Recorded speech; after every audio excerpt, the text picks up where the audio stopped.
국회 상황을 본다면 공무원 연금 개정안은 처리될 가능성이 커 보입니다. 이제 우리가 관심을 가져야 될 부분은 바로 공무원 연금에서 넘어가서 국민연금이 아닌가 싶은데 이 국민연금을 두고 정부와 야당의 이야기가 조금씩 엇갈리고 있습니다. 어떤 차이가 있는지 이광현 앵커가 핵심 쟁점을 정리를 해드리도록 하겠습니다.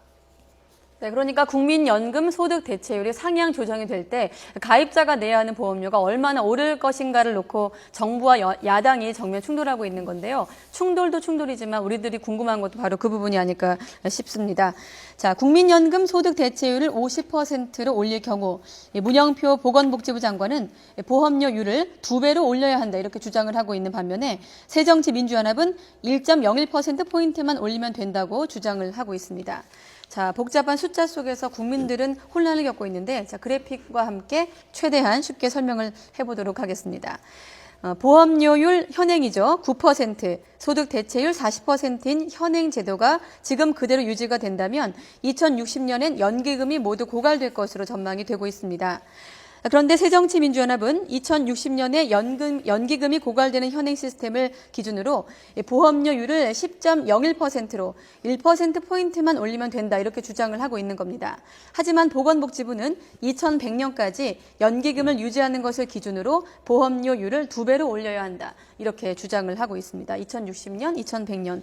자, 결국 정부와 야당은 연기금의 고갈 시점을 각자 자신들 주장에 맞는 부분만 떼어서 말을 하고 있는 건데요. 정부와 야당은 1%포인트냐, 2배냐, 국민연금을 둘러싼 복잡한 숫자 싸움을 하고 있는 건데 여기에 우리들의 피로감은, 국민들의 피로감은 더 커지고 있습니다. 자, 지금 엇갈리고 있는 것 같은데 사실 좀 들여다보면 둘 다 맞는 것 같기도 하거든요. 네.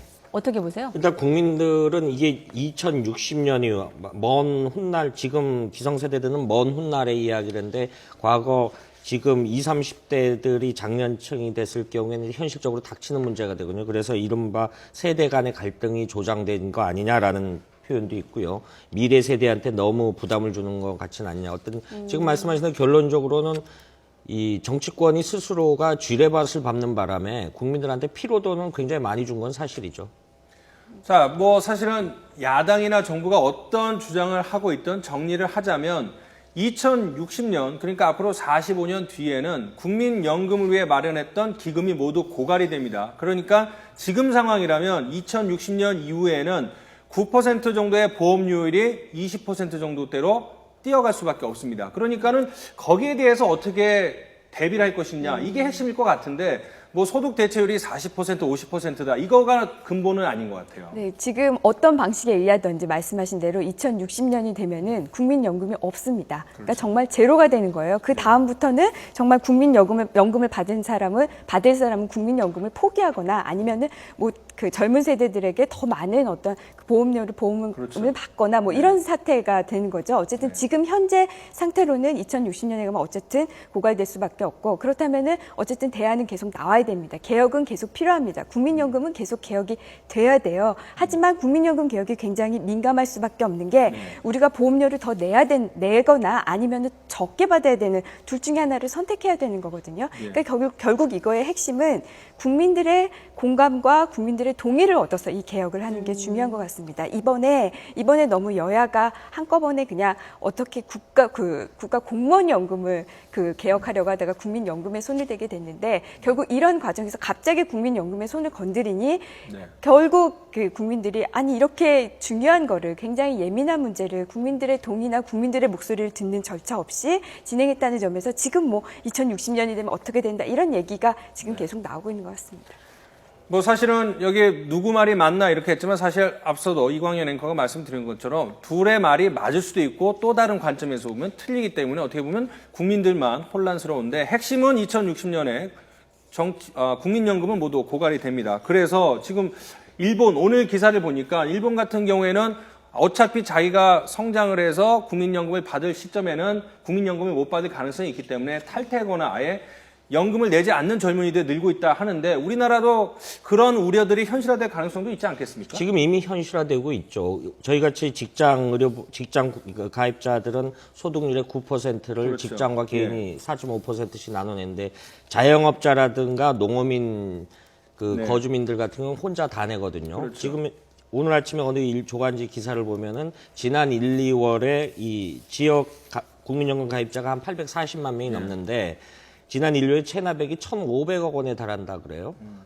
지난 1, 2월 현재. 그렇다고 보면은 외국 사례가 아니라 지금 당장 이런 부분에 대해서 어떤 형태로는 더 올린다라고 하면 지금 굉장히 경제 여건도 안 좋은 상황에서 자영업자나 농어민 거주자들은 탈퇴할 숫자가 많아질 수가 있겠죠. 지금보다 훨씬 더.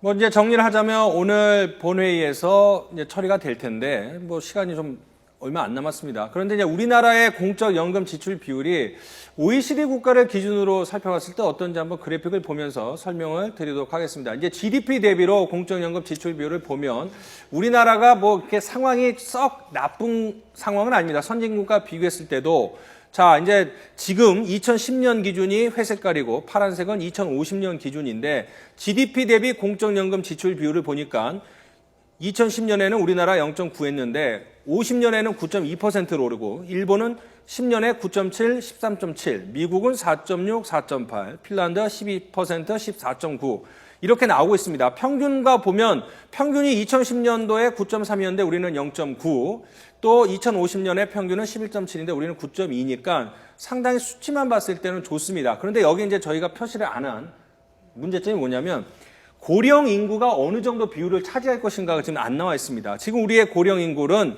상당히 높지는 않지만 나중에 2050년 되면 일본과 비슷하기 때문에 이런 문제점을 본다면 어쨌든 2050년에 되면 세계에서 가장 고령 인구가 많다는 일본과 비슷한 수준이 되기 때문에 지금부터라도 대비를 하고 손을 보지 않는다면 미래 세대들은 어마어마한 부담의 보험료를 내든지 아니면 국민연금을 받지 못할 수도 있기 때문에 자, 8월까지 사회적 대타협 기구를 만들어서 손을 보겠다고 하니 정치권이 미래 세대를 위해서 확실하게 근본 대비책을 마련해야 될 것 같습니다.